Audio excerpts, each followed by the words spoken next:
So good morning, everybody. And I know it's probably a bit late to say this, but Happy New Year. That will probably be the last time I say it in January. I hope everybody's had a refreshing Christmas, and welcome to our first webinar of 2021.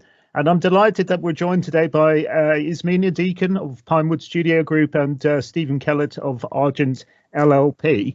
And we'll spend the next 40 to 45 minutes talking about our forecast and predictions for the year ahead. So what I'd like to say thank you to both Steve and Ismena for joining us. Ismena is joining us from Pinewood Studio Groups, and she joined the group in 2017 as the head of business compliance, and she currently leads Pinewood's COVID-19 task force and has overseen the implementation of their new procedures and has responsibility for managing the group's health and safety, sustainability and statutory compliance. Before joining Pinewood Group, she was a graduate mechanical engineer with Arup and worked within the construction and utilities industries for many years. So welcome, Ismena. It's great to have you here this morning. And Steve Kellett joins us from Argent LLP. Steve is the sustainability manager for property developer Argent LLP, probably most prominently known at the moment for the King's Cross development in London. He has responsibility for driving the environmental sustainability across all of their activities at a corporate level and project level. And prior to joining Argent, he has a lot of experience in the built environment, working in sustainability roles with MACE and CBRE, and he currently sits on the UK Green Building Council Member Advisory Group, and he also lectures at the University of Westminster. So welcome, Steve. Thank you for joining us this morning. And just a quick intro for myself. I'm John O'Brien, the MD and founder of LCMB, and I'm joined this morning by... could I just ask you to mute your mics, please? We've got somebody who I think is talking in the background. Thank you. So we've got Rudi du Plessis, our Director of Operations, who will chair today's discussion. And LCMB, as I'm sure you know, our mission is in helping our clients transform the impact their buildings, workplaces and real estate have for their organisations, their people and their customers. So by way of an introduction, I've been looking back on the year we've just had, and I think we'd all say it's certainly the year we weren't expecting at the beginning of 2020. We've been through a lot. We've had a number of lockdowns. We've had the pandemic impact the UK, disrupt practically everything all of us had planned to do, and we probably all ended up having a very unexpected year. And despite, I guess, the impact of COVID in 2020, we're currently in the eye of the storm, and most people will have seen the reports on television where the NHS is under strain, the COVID cases and I guess pressure on the NHS in the UK is above where we were in the first lockdown. And tragically, yesterday we saw another series of records in terms of COVID-related deaths. But I guess on a positive note, looking forward with the vaccine, we're certainly seeing a way out. And with the UK already having vaccinated more than 4 million people, there's certainly light at the end of the tunnel in terms of our exit from the pandemic and COVID. So back in October, before there was sight of the vaccine, this was our sort of forecast of what we expected to happen with COVID-19. We're expecting national and local lockdowns to continue through to the end of last year. We didn't foresee another national lockdown. We were expecting local lockdowns with the tiers, and our expectation was a vaccine would emerge in the second half of this year. And I guess we're all delighted to see a vaccine appear in the latter part of last year and get rolled out. So on a positive note, we're ahead of the sort of best expectation that we had back in October. So today, what we're going to do is take a little bit of time to look ahead, well, look back and then look ahead in terms of what have we just been through and what are we likely to have to deal with in the year ahead. So I'm going to pass to my colleague Rudi, who's going to chair our discussion with Steve and Ismena. And as I said, if you do have questions as we discuss the year ahead and the year we've been through, please do put them into the chat. I'll raise your hand and we'll pick them up as we go. So over to you, Rudi. Good morning, everyone. Welcome, both Ismena and Stephen. Welcome, everybody else. So I'll start with the question that is on everybody's lips, basically. What have we learned from the last year? And Ismena, if I can come to you first. Thanks, Rudi. I think the biggest thing is don't take anything for granted. You never know what's going to happen next. I mean, unexpected things happen all the time. But as John said, this was kind of very, very left field. Even organisations have great business continuity plans and disaster recovery and really plan well for pandemics, nobody really foresaw the sort of workplace lockdown type of scenario that we had, and that mass sort of exodus from the workplace. So I think that's, it's hard to plan, don't take anything for granted. And the need to be flexible and good communication. It's I guess are the two sort of main things. I mean, there's lots of other things that are, coming out of it. It could be harder to achieve some of our sustainability targets, for example. There's the immediate guidance on ventilation, there's no recirculation, turn off all your energy recovery, which was great going into the summer. There wasn't such an impact, but as it comes to the winter, we're re-looking at it and obviously looking at the CIBSE guidance. But the single-use plastics, all those things that we want to do better at, suddenly we've had to reassess, and it's going to work harder to achieve them, really. So. Okay, thanks, Ismena. Stephen, and from your point of view? Yeah, I mean, I would echo what's just been said, but one thing I can't decide as a lesson, whether it shows how good we are as a people, like, does it show that we're resilient, or has it actually shown the worst side of us? And even when I walk around particularly in the summer, and even now, I've seen parks more busy than ever. I've seen people outside and really wanting to reconnect with one another. And I've seen some great scenes of people like really appreciating the outdoors. I've also seen some complete idiots, like just doing stuff against what is good for humanity. And so I don't know which side of a coin I land on. It probably depends on what newspaper you read. So yeah, overall, I think we've been pretty resilient, and it's nice to see that we can come together as one sometimes. And also, thank God it happened now. I don't know what we would have done if we didn't have Netflix, Zoom. If this happened in the 80s or 90s, we would have been really toiling. So I don't know if that's a lesson per se, but really echo what's just been said as well. Yeah, it reminds me, I still have to catch up with Tiger King at some stage. So Stephen, staying with you then, what do you think, based on what you've discovered, the first 6 months of this year holds for us then? I know nothing more than anyone else on this call, and what I predicted 6 months ago has proven wildly wrong to what's happening today. But optimistically, if we can get out of this in spring, I think it's pretty appropriate that it's spring. There's some new shoots coming through, people reconnecting. People haven't even seen I haven't seen my brother's baby. Oh, I guess my nephew, I suppose you've got. There's loads of stuff like that. Grandparents haven't seen their grandchildren. I think it could be really cool. Just people getting to see people again, people enjoying each other's company. We saw it a bit last summer when pubs open up again. It could be really positive, and people going back into the workplace. We might even become more unproductive over the next 6 months as we all forget to work and enjoy each other's company a bit.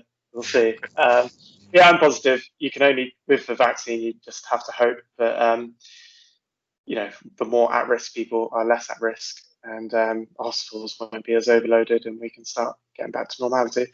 And I do think we will spring back to where we were 2 years ago in terms of, I don't think we'll all become recluses and always stay indoors going forward. I think we are social people. We do like culture. We do like doing stuff. But obviously some changes will happen, but I do think we'll go back to being social. Okay, thank you, Stephen. Ismena, from your point of view, what do you think about the next 6 months? I again echo what Steve is saying, and I think this first quarter that not a lot of change, unfortunately. I think this unfortunately, this lockdown is in place till the end of March. Whether it'll come out earlier, I don't know. But hopefully, with a very cautious approach. So I think it's, as Steve says, it'll be spring before things really start to change. And it will be very interesting because on one hand, everybody's got used to remote working, doing meetings like this, but on the other hand, there's that need to connect. I mean, for me personally, it's been very fortunate we've stayed open and operational throughout. So I do have a mixture of being on site and being at home. So I do get that interaction with other people in the workplace. But people who've been remote all the time, they might either like to be there and stay there or desperate to get back into the workplace. And it's being able to judge that and manage that, and how's it going to look, and what's the workplace going to look like. It's difficult to see what's going to change. But I think one of the positives as well as a negative is there is a more focus on people's reaction and people's mental health and how everything in life affects people. And I think that's going to help drive what we do going forward as well. Yeah, hopefully in a positive way. That's a very valid point, I think. On a similar vein then, Ismena, when do you think we're going to see the end of this pandemic? Were we right with our prediction in October looking at the end of 2021, or were we too optimistic? Again, without sounding too negative, I don't think we will ever put COVID behind us completely. I think we'll just learn to manage it in a different way and adapt. If you think the flu pandemic was in 1918, we still have annual flu injections, in some form. So without sounding, again, too negative, I think it's a question of looking at this is almost a fact of life now, and there will be changes. We won't go back. There won't be going back to normal. There'll be a new normality, but we have shown resilience, as Steve said. We've shown people can adapt, and that's how we go forward, is how we adapt and learn to live with it in the background. And rather than, I don't think COVID-19 will ever be behind us, or there'll be another COVID, or there'll be something. We'll just be better at dealing with it going forward. Okay, that's interesting. Stephen, from your point of view, when do you think we might see the end of this? Yeah, who knows? I think I'd change my opinion a little bit, in that I do think we'll just, we've always lived with an element of risk or disease in our lives, whether it's poor air quality from cars, or even being in a car itself, or even crossing a road. We always have an element of risk in our lives, and people choose to go out of their way to do risky activities, such as skydiving or something. I think we're all relatively poor at evaluating risk and understanding what is actually risky. But I think effectively we'll move on, understand that there's a chance of getting either a flu, whether it's COVID or different types of flus that emerge. But we'll evaluate that and we'll weigh it up and say, actually, I do want to go to that wedding and hang out with 100 people, or go to that football stadium, because watching, in my opinion, watching Leeds play is worth a slight risk of getting the flu. And everyone will have their own different parameters of how risky it is. And clearly, if you have asthma or if you're over 85, things might look a little differently. But we've always been aware of having illnesses and being able to pass it on to elderly people and whatnot, and we just have to deal with it. We can't live like we're living now forever. Okay, that is an interesting take on it. Okay, so bringing this discussion then into the more specific office environment and the workplace, and this is a big question I've been asked several times. So I'll come to you first, Stephen. Do you think that the pandemic has spelled the death of the office as we know it? And will it significantly change the way that we manage our real estate? Certainly not death. I think short term, everyone will be right now probably seeing what tweaks they can make to the office to make them more welcoming for people to come back to. And a lot of people will have either limited funds or limited capacity to really make huge changes. But in a short term, there'll be a lot of smaller things just to encourage people to come back. And really, the whole purpose of an office is being questioned, I think, of when we're selling office space going forward, we have to think about what is it actually about an office that will encourage people to come to work.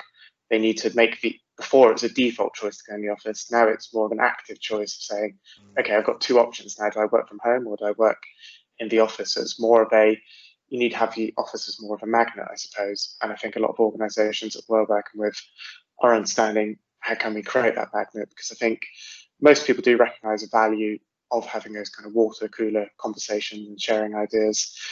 And, you know, I've even, well, all of us will experience the negative effects of not being able to just have that casual conversation with someone.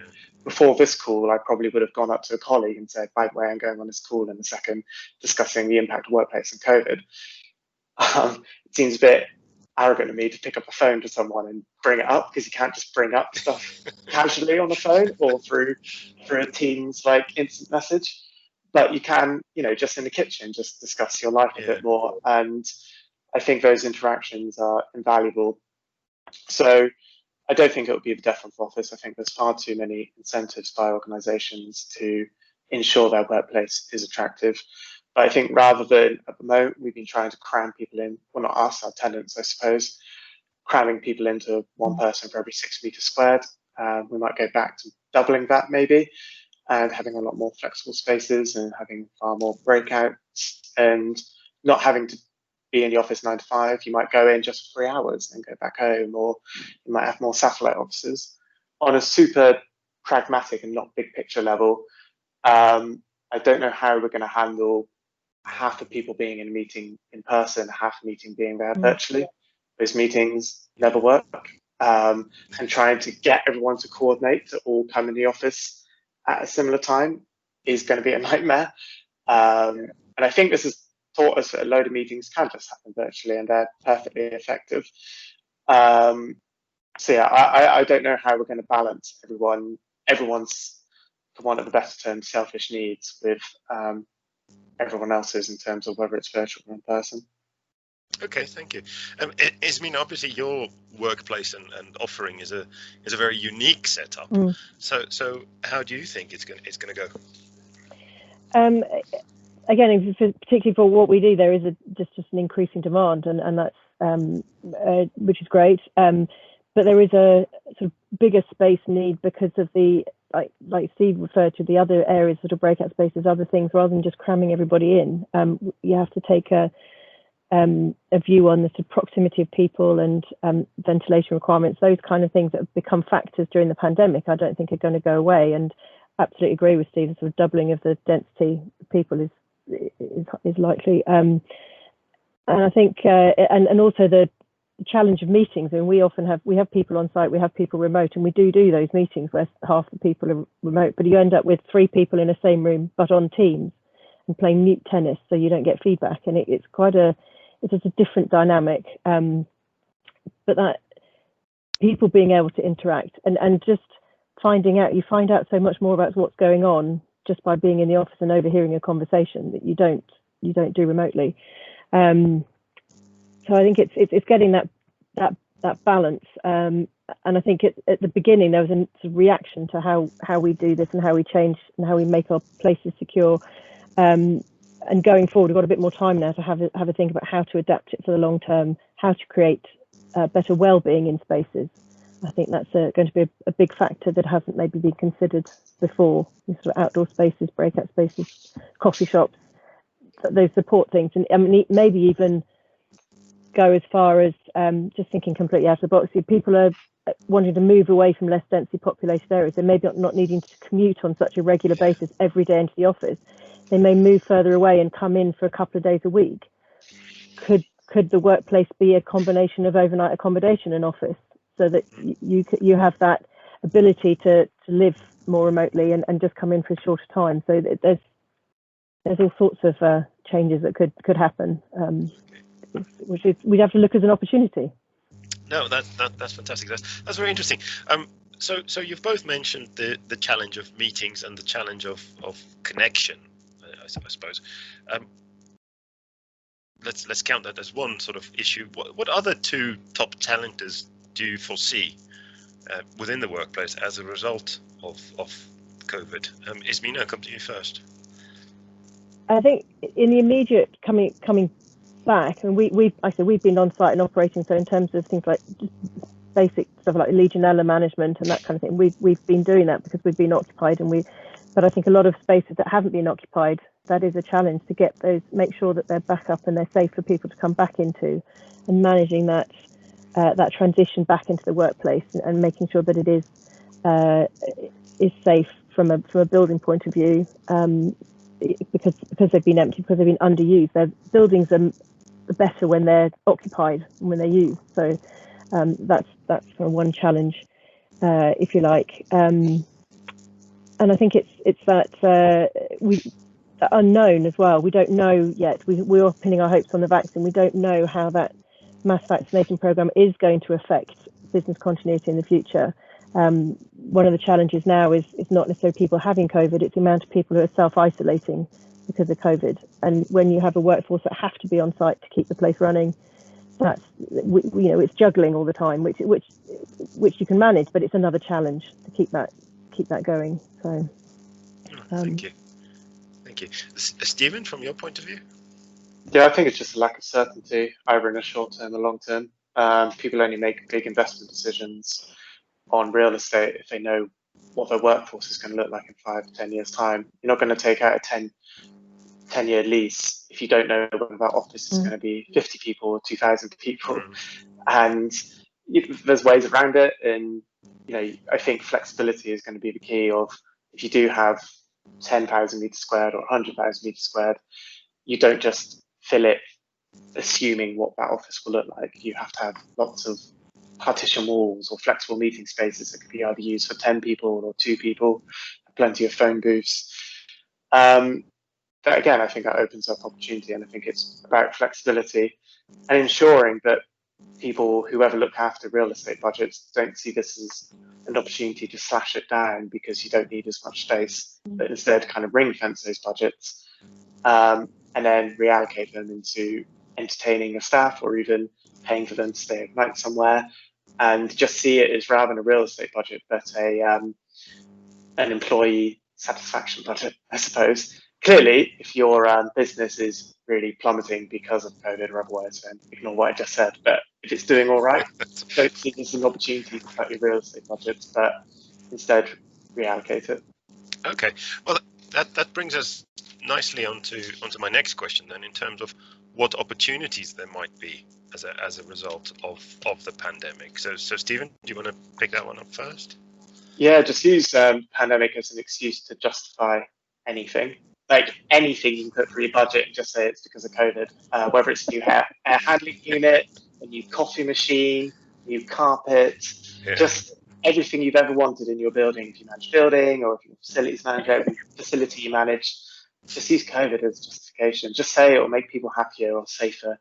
It's great. Has that worked so far, Stephen? It's worked like a charm. I'm on our little wellbeing committee at work, just for our own internal staff, and they're desperate for ideas of what can we do to encourage people back. And there's only limited amount of stuff you can do, so we're just trying to think of anything.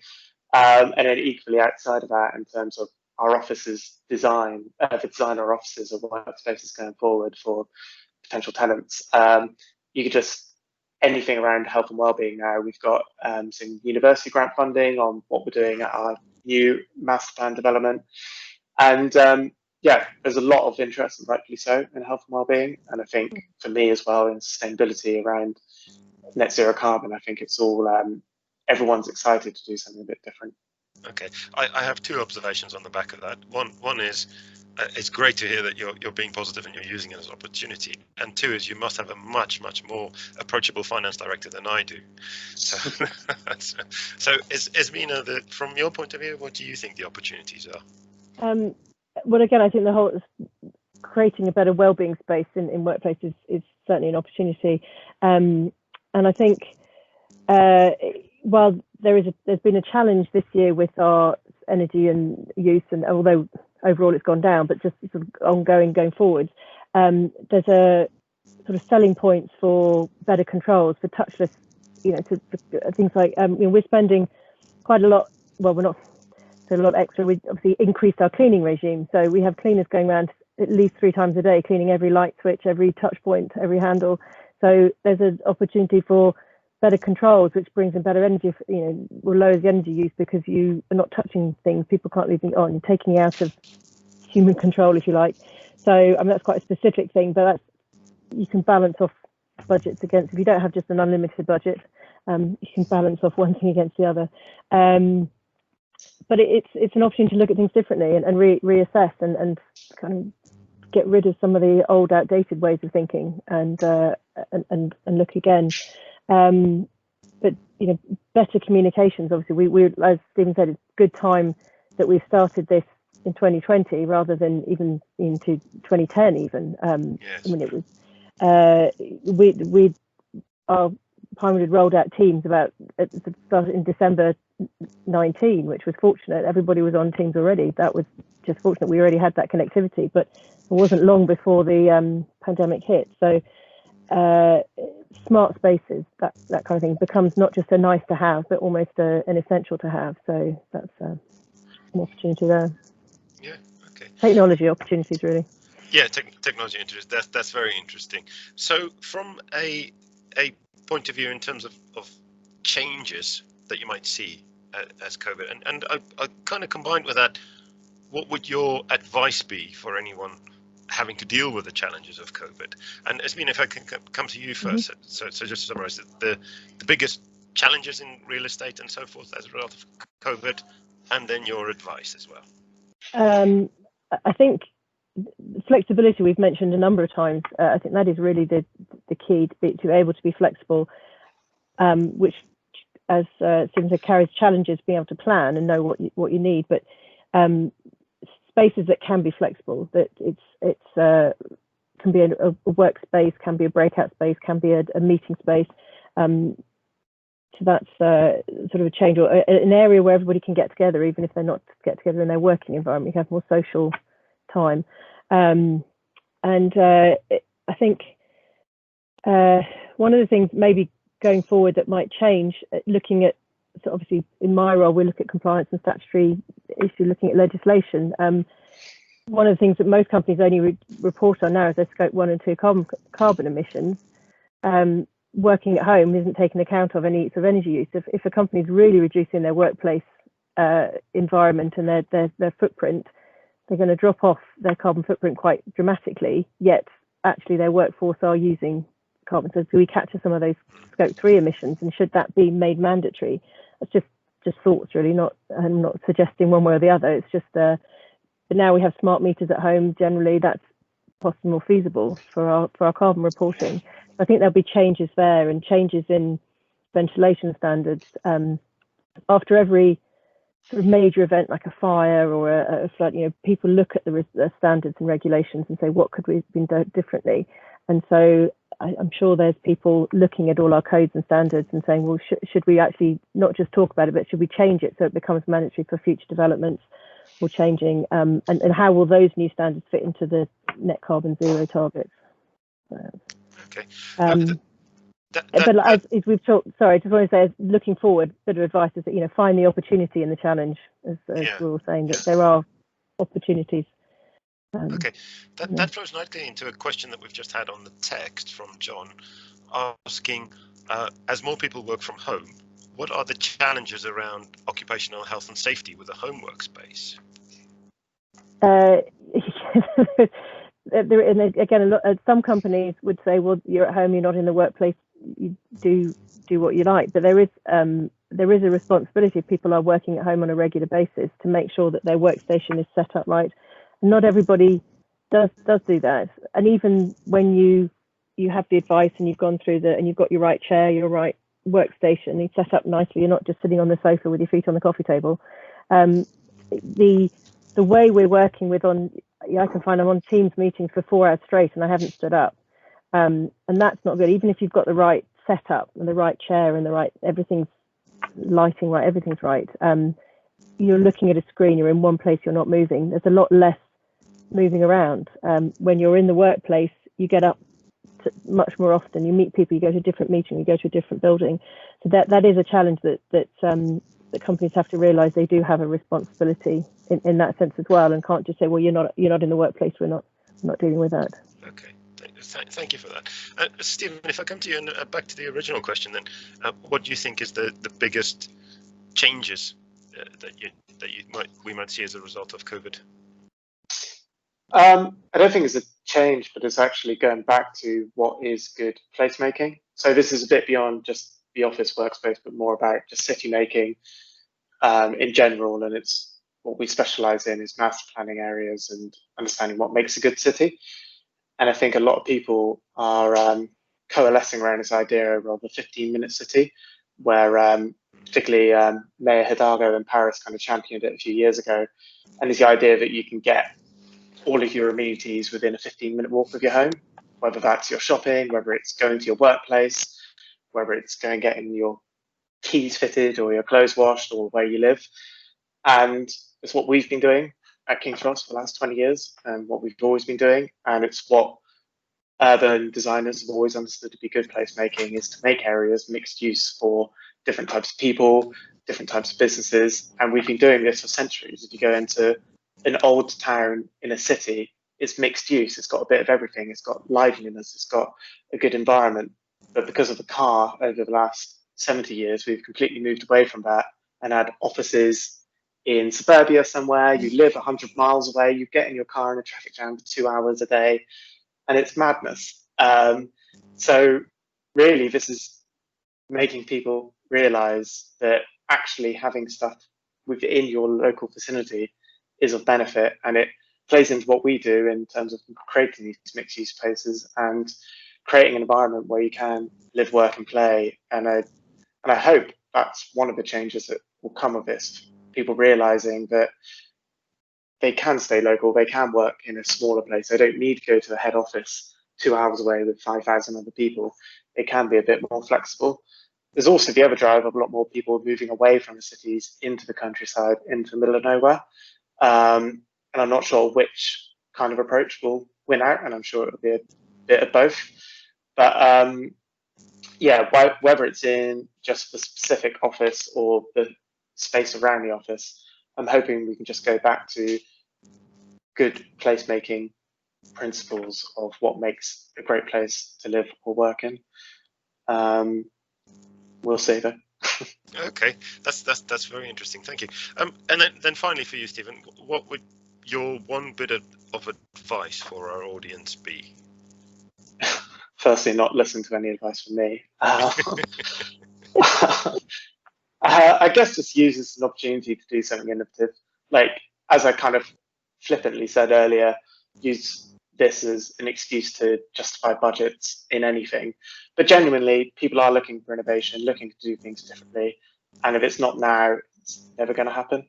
So really, don't be scared to go to whoever is a decision maker with a different or crazy idea. And if you need to, use COVID to justify it. But people are looking at new ideas. It's a great time to do it. Just be bold, I suppose. Okay, I like that. And then finally, from yourself, Ismena, what would your one bit of advice for our audience be? I think what we found, so collaboration and good communication is really, really key. You know, as a landlord, we have multiple different organisations on our site, and we always communicated with them sort of individually as tenants and productions, but they didn't necessarily all share experiences and talk to each other. So as a result of the pandemic, we've instigated kind of stakeholder meetings and get-togethers, and we obviously on Teams, but to share experience. This is something new for all of us, and how are we going to get through this together?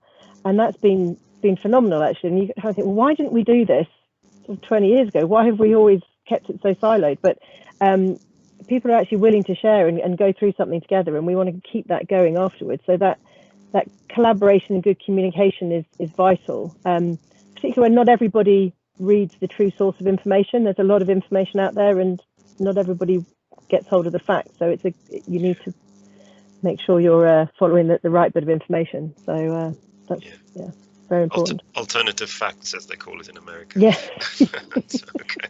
Well, thank you very much, both. I haven't got any more questions from you. If there's anything from the audience, either on the chat or if you want to unmute yourself, please raise your hand, and I'll hand back over to John. Okay, thank you very much, Rudi. Steve and Ismena, I think you raised a number of really interesting questions. As Rudi says, if anybody on the call wants to ask a supplementary question, raise your hand or put it in the chat. But I've got a couple of questions I think that flowed from the conversation. I'm interested to know whether you think the pandemic has introduced any fundamental shifts in behavior and the management of real estate, or will do so, or whether what we're saying is just the acceleration of existing trends that were already in place. So, Steve, maybe I'll just start with you. I mean, do you think it's fundamentally changed anything, or do you think everything we've spoken about in terms of what will happen over the coming 12 months and the future are changes and trends that were already in place, and it's been given a big push by COVID? Yeah, I think it is an acceleration more than anything. I think particularly if you look at retail and what's happening there, I think it's been a bit of a wildfire, to be honest, and it's probably knocked out a lot of the deadwood. And it's probably businesses that were looking like they might have been struggling over the next 5-10 years anyway, and ones that were looking to be a bit outdated, they've just been shoved off a cliff. And hopefully it will be a lot of new exciting businesses that are more fit for purpose today and a bit more flexible, or tap into even more circular economy kind of principles, and think about more what we can do as a community. And actually we can get a lot of our retail online, we can just buy it. Actually what we want from the high street and what we want from retail spaces is a place to connect. And I don't just necessarily mean buying a coffee somewhere, but somewhere where you can actually make something or do an activity with someone. There's still a lot of disposable income knocking around, and people are just looking for ways to have fun. And I think with this change in the high street and other retail spaces, hopefully it gives people the confidence to do something a bit different that isn't traditional retail. And also there's been obviously a lot of other news stories, so this probably has been missed quite a lot, and it's obviously only relevant to a few people, but there's been quite a shift in planning where you can actually repurpose retail stores into a lot of different uses now, which used to constrict a lot of people on what you could do in high street spaces. So I'm hoping this will embolden a lot of people to do things a bit more creatively. I think landlords will be a bit more flexible in how they lease spaces, whether that's the office or retail, or even in a more residential environment. I'm just hoping people will see this as an acceleration of trends, and something that might have happened in 5-10 years time will happen today. Okay, thank you for that, Stephen. Ismena, what do you think it's fundamental, or as Steve has suggested, it's an acceleration of what was already in place? I actually agree with Steve. I think it's an acceleration. It's maybe a little faster than some people are able to deal with, but it isn't. So they may think of it as a fundamental change, but actually it is acceleration. It's the technology, like I say, the online shopping. But it's interesting talking about the sort of high streets retail going, but the repurposing, because as you're talking about your master planning of a place like King's Cross and having the 15-minute walk to anything you need, so why do we need to do everything on the internet? And there's a sort of how do the two of those go hand in hand? But I think some of the change we won't realize until we look back and we realize we're doing things differently. It's been very quickly, and a lot of people talk about going back to normal, but they won't necessarily want to go back. So that would how we are now in behaviour terms is it has changed. But I don't think it's a fundamental change. I think it's a change that was needed to happen. In talking from my own point of view for things like health and safety, people are a little bit more aware of risk than they were before. They're thinking through that. Sometimes it's been an opportunity to remind people of general safety and risk and health and their own health importance. So and occupational health. So it's accelerated and given us the opportunity to make some changes that we wanted to bring in anyway.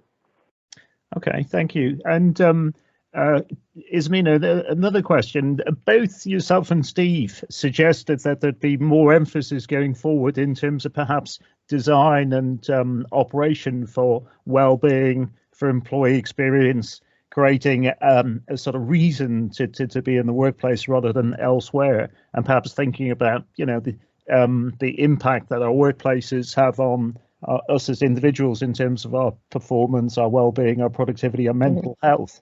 Is that something that you think will become much more pronounced in the way we design and operate our workplaces, our buildings, our estates and real estate going forward?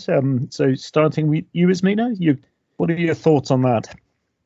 I like to think it would be a permanent change. I think it will be it's certainly in the uppermost of people's minds now, and how we, in the short term, how we get people back into the workplace, because as we've all said, it'd be good to have that balance and not just the remote working.